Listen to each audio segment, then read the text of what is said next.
Assalamualaikum teman-teman, selamat siang. Kita dari KSE Unpad ingin mempresentasikan hasil dari diskusi kami mengenai reksadana dan investasi. Nah, di sini kita ada 3 kelompok orang. Yang pertama itu Alvin Aulia dari FK, dan saya sendiri dari FISIP, dan Dea Putri dari FK. Nah, mungkin untuk saudara Alvin boleh mempresentasikan berikut. Oke, yang pertama mengenai tantangan keuangan saat ini. Seperti kita tahu, keuangan merupakan hal penting dalam hidup kita. Oleh karena itu, dalam hal keuangan di sini memiliki beberapa tantangan seperti adanya tekanan biaya hidup, kurang pengetahuan terhadap keuangan, juga banyak memiliki hutang ataupun pengeluaran yang tidak seimbang dengan pemasukan. Next. Nah, cukup kenal dengan investasi saham dan juga investasi reksadana. Nah, perbedaannya investasi saham itu yang dilakukan seorang secara mandiri ataupun secara berkelompok, di mana dia akan mengelola dan membeli sesuatu yang dapat memberikan profit. Sedangkan investasi reksadana adalah investasi yang dikelola oleh perusahaan aset, manajemen investor tidak dapat keleluasan dapat memilih instrumen investasi saham.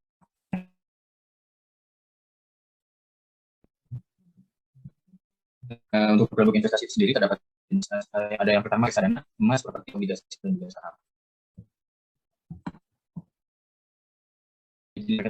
Keempat, yang pertama ada dana saham, yang kedua ada campuran, yang ketiga ada pendapatan tetap atau terproteksi, dan yang keempat ada uang. Harus aware dengan investasi. Yang pertama itu kita harus belajar disiplin dan mengelola keuangan dengan bijak. Yang kedua inflasi, dan yang ketiga persiapan masa depan atau pensiun dan lainnya. Nah, apa itu investasi? Kualitas dan produktivitas hidup merupakan hal penting dimulai dari rumah, di lingkungan sekitar, hingga di tempat bekerja. Dengan investasi, Anda bisa mendapatkan kualitas dana investasi. Investasi dengan berbagai kemudahan berada tepat di ujung jari Anda. Investasi merupakan platform transaksi reksadana online dari reksadana dan reksa yang dapat digunakan kapanpun dan dimanapun. Mulai dari pendaftaran, pembelian, monitoring, pengalihan, dan pencairan reksadana dapat dilakukan menggunakan platform investasi dengan mudah, cepat, dan produktif. Nah, cara berinvestasi di investasi. Nah, terdapat 6 langkah-langkahnya. Yang pertama adalah menentukan tujuan investasi, pahami jenis reksadana yang ada di investasi, menentukan jangka waktu investasi, melihat portofolio produk reksadana yang dipilih. Yang kelima, belajar memahami prospek reksadana. Dan yang keenam, mulai investasi. Di sini ada tujuan pengembangan investasi, di mana investasi sendiri ini bertujuan untuk meningkatkan penggunaan teknologi di era digital, kemudian memberikan kemudahan bagi para calon nasabah dan nasabah DIM dalam melakukan transaksi reksadana, dan ada juga meningkatkan inklusi keuangan di sektor pasar modal melalui sarana teknologi yang bisa diakses di mana saja, kapan saja, dan oleh siapa saja. Next slide.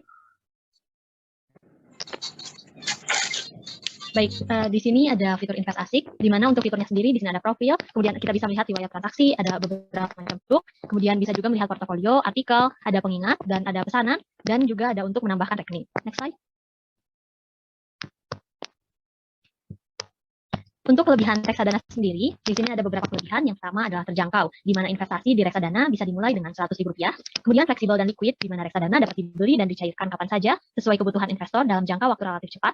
Mudah dan bebas pajak, di mana pengelolaan reksadana dilakukan oleh manajer investasi yang memiliki pengalaman dalam pengelolaan efek pasar modal. Reksadana juga merupakan instrumen yang bebas dari pajak, dan dari segi keamanan pengelolaan, yaitu otoritas jasa keuangan monitor terhadap aktivitas manajer investasi dan bank kustodian.